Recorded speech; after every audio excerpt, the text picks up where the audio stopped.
નમસ્કાર મિત્રો, option trader Gujarati new learning વિડીયોમાં આપ સૌ મિત્રોનું હાર્દિક સ્વાગત છે.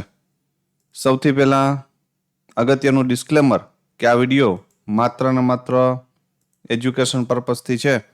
આની અંદર કોઈ પણ જાતની કોલ ટિપ્સ આપવામાં આવતી નથી. ઓપ્શન ટ્રેડિંગ એ રિસ્કી છે અને છતાં પણ જો કરવું હોય તો તમારા ફાઇનાન્શિયલ એડવાઇઝરની સલાહ લઈ અને પછી જ કરવું, જેથી કરી તમારા રિસ્ક રિવોર્ડને તમે મેન્ટેન કરી શકો. હવે જોઈ લઈએ રિવિઝન.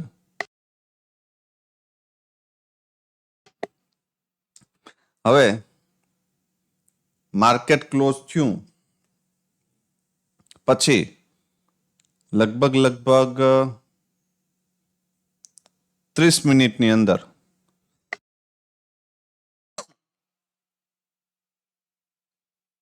ઓછામાં ઓછા 30 થી 35 મેસેજ પડ્યા હતા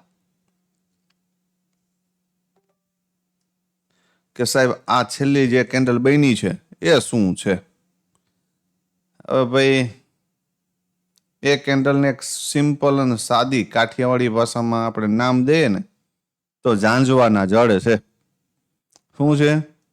હવે ઝાંઝવાના જડ એટલે શું એ ગુજરાતીઓને તો ખબર જ હોવી જોઈએ, બરાબર? તો કોમેન્ટમાં જણાવજો કે ઝાંઝવાના જડ કોને કહેવાય, બરાબર? આ એના જેવી કેન્ડલ છે અને પ્યોર મારી ભાષામાં કહું તો આને કાંડ કહેવાય. શું કહેવાય? કાંડ. ખરેખર રીતે આ કેન્ડલ બની જ નથી એવું માની લ્યો. ખરેખર રીતે આ કેન્ડલ બની જ નથી એવું માની લ્યો. કોઈ તમને ગમે તે કહેતું હોય, પણ મેં જે પ્રમાણે રિસર્ચ કર્યું છે એ મુજબ જે ક્લોઝિંગ છે એ ફ્લેટ છે. રીઝન એ છે ગિફ્ટ નિફ્ટી 620 ની આજુબાજુ બતાવે છે, બરાબર? નિફ્ટીનું ફ્યુચર જે ક્લોઝ થયું છે 24,660 ની આજુબાજુ થયું છે. મોસ્ટ ઓફ જે ફ્યુચર થી સ્પોટ હોય છે એ 40-50 પોઈન્ટ નીચે હોય છે, બરાબર? હવે જે આ કેન્ડલ બની છે, બરાબર, એ ગ્લિચ હોઈ શકે મારા મત મુજબ. કેમ કે જે લાસ્ટ 10 મિનિટની અંદર જે મુવમેન્ટ થવાની હતી અથવા તો જે નિયમ ચેન્જ થયો છે, બરાબર, તો એમાં આવડો મોટો ડિફરન્સ આવી શકે નહીં. અને આવડો મોટો ડિફરન્સ આવે તો એ ક્યારેય ભેગું થાય નહીં, જ્યાં સુધી મારું નોલેજ કામ કરે છે ત્યાં સુધી. બાકી તો આવતીકાલે આપણે જોઈ લેશું શું થશે. બીજું, હાલની પોઝિશનમાં જે BTST છે એને એવોઇડ કરજો જ્યાં સુધી આ લાસ્ટ 15 મિનિટ અથવા તો લાસ્ટ 10 મિનિટની અંદર જે કાંડ થાય છે એ નોર્મલ ન થઈ જાય ત્યાં સુધી. કેમ કે આજે જ આ સિસ્ટમ લાગુ કરવામાં આવી છે એટલે કદાચ પહેલે દિવસે ગ્લિચિંગ આવી શકે, ટેકનિકલ એરરો હોઈ શકે. તો જ્યાં સુધી આ બધું થોડું સેટલ થઈ જાય, આપણે સમજાતું ન થઈ જાય ત્યાં સુધી BTST ને એવોઇડ કરવું. બાકી વિશેષ કાંઈ છે નહીં. 9-15 પછી આપણે બધું દેખાતું હશે. 3-15 આપણે આપણી માએ હકલી લેવાની છે. That's it. આપણે છેલ્લી 25 મિનિટમાં ઘૂસવાનું નથી જ્યાં સુધી એ છેલ્લી 25 મિનિટના કાંડ આપણે ન સમજાય. બીજી એક ખાસ મહત્વની વસ્તુ, આજે માર્કેટ ટોટલી કેવું હતું તો કે સાઇડવેઝ. કેવું હતું? સાઇડવેઝ. આપણી લિંક ઉપરથી જે મિત્રોએ ડીમેટ એકાઉન્ટ ઓપન કર્યા છે એ મિત્રોનું ઓવર ટ્રેડિંગ આજે મેં નિહાળ્યું. તમે સમજો, હું એ મિત્રોને ડિમોટિવેટ કરવા માટે નથી કહેતો, પણ તમારી આ કહાનીથી જો બીજા મિત્રો આ વસ્તુથી દૂર રહેશે ને તો પણ ઘણું છે. માર્કેટ ઓપન થતાની સાથે 15 મિનિટ કે 20 મિનિટની અંદર મને એવું લાગવા વર્ગી જાય છે કે માર્કેટ કેવું જશે, નીચે અહીંથી જતું રહેશે. આવું મને લાગે છે. મારી પાસે એવું કોઈ સ્ટ્રક્ચર છે નહીં, સમજજો ધ્યાનથી. મારી પાસે એવું કોઈ સ્ટ્રક્ચર નથી કે જ્યાંથી મને એવું લાગે કે ભાઈ મને કોઈ કન્ફર્મેશન મળે કે અહીંયાથી માર્કેટ આ માટે નીચે જશે. બસ મુझे લગા સ્ટ્રેટર્જી, મતલબ કે મને એવું લાગે છે, ફીલ થાય છે કે માર્કેટ અહીંથી નીચે જતું રહેશે. 200 ક્વોન્ટિટી હું સેન્સેક્સની નાખું છું, 274 ભાવની. સ્ટ્રાઇક પ્રાઇસ કઈ છે નથી કહેતો, પણ આવું કંઈક હતું. વળી માર્કેટ આ પ્રીમિયમ છે એ પડતું આવે છે 245 રૂપિયા. હું ફરી આનું એવરેજિંગ કરું છું, બરાબર. ફરી હું આનું એવરેજિંગ કરું છું અને આ એવરેજિંગના અંતે હું 217 રૂપિયાની આજુબાજુ આ ટ્રેડને એક્ઝિટ કરું છું. શું કરું છું? એક્ઝિટ. કે જેની આજુબાજુ આ ટ્રેડ અહીંયાથી ફરી સ્પાઇક મારે છે, એનો મતલબ કે આ ટ્રેડને હું લોસમાં એક્ઝિટ કરું છું. સમજો ધ્યાનથી, હું જે સમજાવવા માંગુ, તમે આ ટ્રેડની અંદર 65 પોઈન્ટનો સ્ટોપ લોસ લીધો છે. કેટલો? જે ટ્રેડની અંદર કોઈ પણ જાતનું લોજિક નથી તમારી પાસે, બરાબર. અને હું લગભગ 24,000 પ્લસનો લોસ કરું છું. આ હું મારી જાતને કહું છું, પણ મારી જગ્યાએ જે મિત્ર હતા, બરાબર, એ મિત્રને મેં કોલ પણ કર્યો છે, એને સમજાવ્યા પણ છે. પણ એ મિત્રનું જે ઓવર ટ્રેડિંગ જોયું મેં, પછી જ મેં ટેલિગ્રામની અંદર મેસેજ કર્યા હતા કે ભાઈ ટોપ ઉપર 10મા માળેથી ધુબાકા ન મારો. અને જેની પાસે કંઈ નથી એની પાસે કોઈ આશા ન રાખો. એટલે જપી જાઓ અને ઓવર ટ્રેડિંગ ના કરો. આવો મારો સ્પષ્ટ મેસેજ છે. હવે સમજો ધ્યાનથી, ઓવર ટ્રેડિંગ અને રિવેન્જ ટ્રેડિંગ કોને કહેવાય એમ. આ મિત્રના ઉદાહરણથી જો કદાચ તમે 10 મિત્રો પણ આવું ઓવર ટ્રેડિંગ બંધ કરી દેશો ને, તો મારી આ 5 મિનિટનો બકવાસ છે ને વસૂલ છે. સમજો, એ ટ્રેડ 217 રૂપિયા 64 કે 65 રૂપિયાનો લોસ લઈ 24,000નો એક્ઝિટ કરે છે. એની 2 કે 3 મિનિટ પછી તરત જ 24,600નો કોલ. સમજો, મેં જે પ્રીમિયમનો ચાર્ટ નાખ્યો હતો એ 24,600નો કોલ. સમજો, આપણે એ પ્રીમિયમમાં જ જઈએ.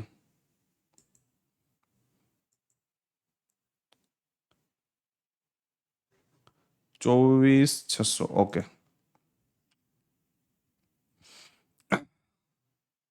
જે પ્રીમિયમ આપણે શેર કર્યા હતા લાસ્ટ, એ પ્રીમિયમ 24,600નો કોલ એક્ઝેક્ટ આ જગ્યા ઉપર 64.20 સમથિંગ માં એન્ટ્રી કરે છે. એ પણ 1740 ક્વોન્ટિટીથી. તમે વિચારો યાર કે આ જગ્યા ઉપર કોલ કોઈ કાળે બાય ન કરી શકાય. કદાચ કોઈ લાખો રૂપિયાનું ફંડ આપે ને તો પણ આ જગ્યા ઉપર કોલ ક્યાં લોજિકથી આપણે બાય કરવો ભાઈ, બરાબર. કે જ્યાં મેં સપોર્ટ તમને આપ્યો છે એનો કદાચ પહેલો ચાર્ટ મેં શેર કર્યો એમાં 74 થી લઈને 80 ની આજુબાજુનો ટાર્ગેટ હતો, બાકી પેન્ડિંગ. કેમ કે અહીંયા કોઈ સપોર્ટ ક્રિએટ થયો નહોતો એટલે, અને અહીંયા પણ કોઈ રેઝિસ્ટન્સ ક્રિએટ નહોતો થયો. થઈ ગયા પછી મેં લેવલ ચેન્જ કરાવી દીધા છે. પણ ઉપર પોઈન્ટ હતા 10 થી 12 અને નીચે એસએલ હતો 22 પોઈન્ટનો. તમે વિચારો અહીંયા તમારો રિસ્ક રિવોર્ડ કેવી રીતે જળવાય છે. અને એ 1740 ક્વોન્ટિટીમાં એ ભાઈ 34,000 સમથિંગ કે 33,000 સમથિંગનો લોસ લે છે, બરાબર. આ સ્પાઇકમાં પણ એ એક્ઝિટ થતા નથી. મને એવો કીધું છે કે સાહેબ ગ્લિચિંગને કારણે ટૂંકમાં મને દેખાણું નહીં અને આ પ્રાઇસ ફરી પાછી નીચે આવી ગઈ. પણ એક વસ્તુ છે ભાઈ કે આવું ટ્રેડિંગ મહેરબાની કરજો ન કરતા. મારા ધ્યાનમાં આજે હું થોડો ફ્રી હતો એટલે મેં તમને લાઈવ માર્કેટની અંદર ચાર્ટ પણ શેર કર્યા હતા અને જપવાનું પણ કીધું હતું. અને આ જે મિત્રોએ મારી એકાઉન્ટ ઓપન કર્યા છે તો એનો ડેશબોર્ડ ઉપર મારી નજર હતી. તો મહેરબાની કરો, ઓવર ટ્રેડિંગ ન કરો. આપણો ખાસ ઉદ્દેશ્ય છે આ વિડીયો બનાવવાનો કે તમે ઓવર ટ્રેડિંગ ન કરો, બરાબર. અને લાઈવ માર્કેટની અંદર પણ જે મિત્રોએ મારા કોડિંગ ઉપર એકાઉન્ટ ઓપન કર્યું છે, મને એવું લાગશે તો એ મિત્રને આજે કેમ આ મિત્રને કોલ કર્યો એવી રીતે હું કરીશ કે ભાઈ આપણી પાસે કોઈ પૈસાનું જાળવું છે નહીં, અહીંયા તમે આ ભૂલો કરો છો તો આ ફાયદો તમને એક મળશે, બરાબર. તો આશા રાખું છું કે કમસે કમ એટલી પ્રોમિસ તો કરશો કે જ્યાં લોજિક નહીં હોય ત્યાં તમે ટ્રેડ કરશો નહીં. તો આપ સૌ મિત્રોએ આજે ખરેખર આ પ્રોમિસ આપવાની છે બધાએ કોમેન્ટમાં કે હા સાહેબ અમે આ રીતનું ઓવર ટ્રેડિંગ તો નહીં જ કરીએ કે જ્યાં કોઈ પણ જાતનું લોજિક નહીં હોય, બરાબર.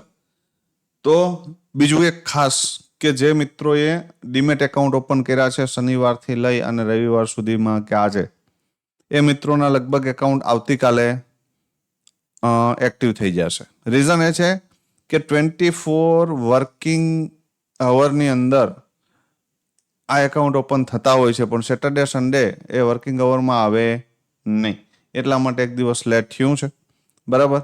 તો હજુ પણ જે મિત્રો બાકી હોય તે ખાસ એકાઉન્ટ ઓપન કરાવી નાખજો, બરાબર. કેમ કે ટૂંક સમયની અંદર ગીવ અવે રિલેટેડ એક જાહેરાત કરીશું, બરાબર. તો એનો ફાયદો તમને મળી રહે, બરાબર. તો લિંક ટેલિગ્રામની અંદર આપેલી છે. બીજા ઘણા બધા ફાયદા છે કે તમારા ઓવર ટ્રેડિંગ કંટ્રોલ થશે. બીજી વસ્તુ કે ઇન ફ્યુચર જ્યારે પણ આપણે એક પ્રીમિયમ યુટ્યુબ ચેનલનું એક્સેસ ચાલુ કરશું અથવા તો જ્યારે પણ આ એનાલિસિસ વિડીયો યુટ્યુબ બેન કરશે ત્યારે એપ્લિકેશનની અંદર આ એનાલિસિસ વિડીયોનો એક્સેસ ફ્રી ઓફ કોસ્ટ રહેશે, બરાબર. શોર્ટ ટાઈમ માટે, મતલબ કે 1 વર્ષ યા 2 વર્ષ માટે કેવું રહેશે? ફ્રી રહેશે, બરાબર. તો આશા રાખું છું કે આ વસ્તુ તમને સમજાણી હશે. ખાસ આજે કોઈ ટ્રેડ હતો નહીં, આ ટ્રેડ એક હતો પણ એ ક્યાંથી તમે એન્ટ્રી કરો તો 44થી, એ કાયદેસર તો નથી, જેની રાઇટ વેલ્યુએશન તો અહીંયા જ છે. અને આ પ્રીમિયમ ફરી 59ની ઉપર નીકળ્યું છે તો આની અંદર હતો તો એન્ડ મોમેન્ટ ઉપર આમાં ટ્રેડ કરી શકાય નહીં. આ જગ્યા ઉપર તો કે સ્કેલ્પિંગ થાય, કાયદેસર રીતે પોઝિશનલ ટ્રેડ બને નહીં. એટલે આજે ક્યાંય પણ પોઝિશનલ ટ્રેડ હતો નહીં, બરાબર. બંને પ્રીમિયમ આપણે જોઈ લઈએ અને પહેલા સ્પોટ જોઈ લઈએ. હવે સમજી લેજો ધ્યાનથી, હું આ કેન્ડલને માનતો નથી, બરાબર. આને ભૂલી જાઓ. ડાયરેક્ટ ભૂલાય તો ડાયરેક્ટ, હપ્તે ભૂલાય તો હપ્તે, બરાબર. હવે અપસાઇડની રેન્જ છે 24,609. આની ઉપર એક સ્ટ્રોંગ 15 મિનિટ ક્લોઝ થાય, ફરી આ ક્લોઝિંગ એરિયાની આજુબાજુ આવીને સપોર્ટ લેતું દેખાય. આ રેન્જની ઉપર છે ત્યાં સુધી આપણે આમાં પોઝિટિવ છે.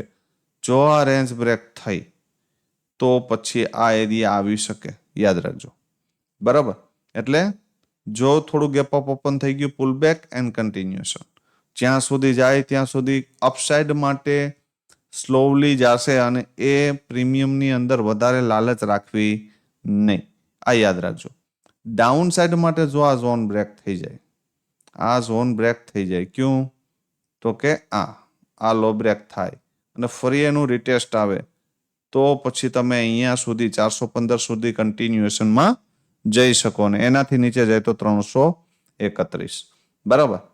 તો જો આ એરિયામાં ફ્લેટ ઓપન થાય અને આ બંનેમાંથી કોઈ પણ રેન્જ બ્રેક ન કરે તો આ 100 પોઈન્ટમાં ફેક બ્રેકડાઉન અથવા તો ફેક બ્રેકઆઉટની રાહ જોજો. ત્યાર પછી જ આમાં એટેમ્પ મારવાનો પ્રયત્ન કરશો તો જ તમને સ્પેસ મળી રહેશે, ઉપરથી નીચેનો, નીચેથી ઉપરનો અથવા તો ઉપરથી નીચેનો, બરાબર. પ્રીમિયમ જોઈ લો બે કે ભાઈ એની અંદર શું થઈ શકે. આપણે પ્રીમિયમ સિલેક્ટ કર્યા છે 24,600નો કોલ અને 24,600નો પુટ. શું થઈ શકે? સમજો ધ્યાનથી. જો આ પ્રીમિયમ કોલનું 43 ની ઉપર જ્યાં સુધી છે ત્યાં સુધી પોઝિટિવ છે. ધારી લ્યો કે આ પ્રીમિયમ થોડું ગેપ અપ ઓપન થાય, આ ક્લોઝિંગ એરિયાની આજુબાજુ આવે અથવા તો 43 ની આજુબાજુ આવીને સપોર્ટ લેતું દેખાય, બરાબર. તો પહેલો ટાર્ગેટ આવશે 63, બીજો 87 અને એનાથી ઉપર જાય તો 115, બરાબર. આ ફર્સ્ટ ઓપોર્ચ્યુનિટી. સેકન્ડ, કે આ પ્રીમિયમ મોર્નિંગમાં 24 ને બ્રેક કરે અને ફરી પાછું 24 ની ઉપર નીકળીને ક્લોઝ કરે અને ફરી એનું રિટ્રેસમેન્ટ આવે અને રિસ્ક રિવોર્ડ જળવાય, તો અહીંયાથી એન્ટ્રી કરી શકાય. પહેલો ટાર્ગેટ 43, બીજો આ ક્લોઝિંગ ને ત્રીજો 61, બરાબર. તો અહીંયાથી પણ 2x છે, આની ઉપર નીકળે તો જેકપોટ, બરાબર.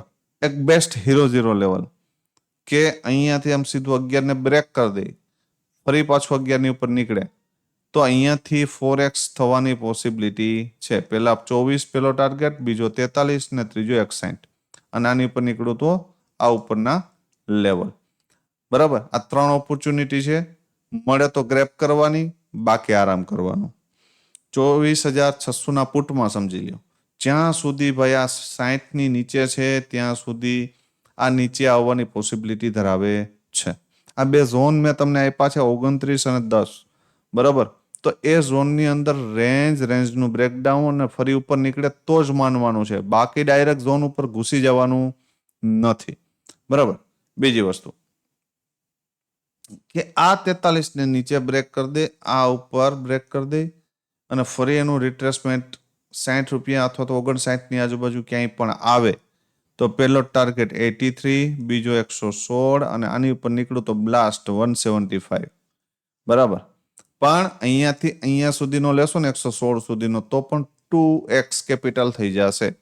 સેકન્ડ પોસિબિલિટી કે આ પ્રીમિયમ 10 રૂપિયાની આજુબાજુ આવે અથવા તો અહીંયા રેન્જ બનાવે, રેન્જનું બ્રેકડાઉન કરે અને ફરી ઉપર નીકળે તો પહેલો ટાર્ગેટ 59, એક જેકપોટ ટ્રેડ મળી જશે જો 10 રૂપિયાથી આ પ્રીમિયમમાં જીવ આવ્યો હતો, બરાબર. તો બે જ ઓપોર્ચ્યુનિટી છે, ત્રીજી આપણે કોઈ ગોતવાની જરૂર નથી.